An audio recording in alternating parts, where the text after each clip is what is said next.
Welcome to our channel. Today we how to authenticate Netlify for CMS and Webhook events, full guide step by step clearly. To authenticate Netlify for CMS and Webhook events, begin by logging into your Netlify account. Navigate to the site settings for the project you want to configure. On the left sidebar, click on the Site Settings option. Scroll down to find the Build and Deploy section. Within this section, locate and select Post Processing. Now, look for the Deploy Notifications area.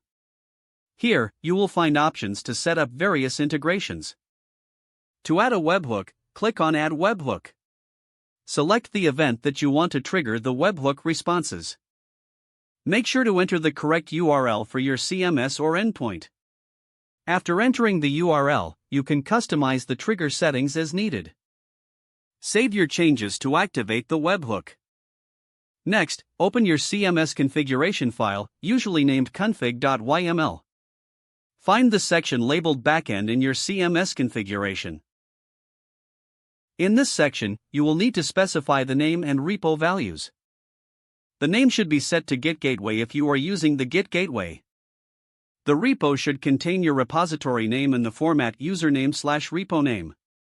Now, add the authentication details under the Backend section. Include the branch which usually defaults to main. For the identity, ensure it is set to Netlify.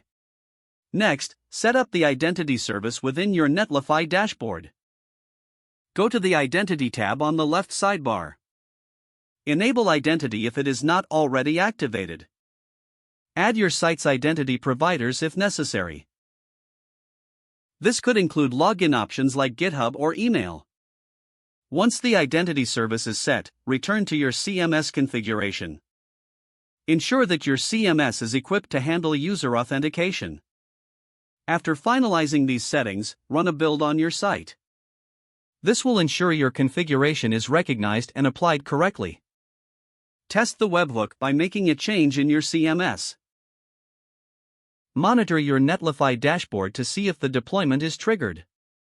This confirms that your authentication and webhook settings are functioning properly. Regularly check your webhook logs for any error messages.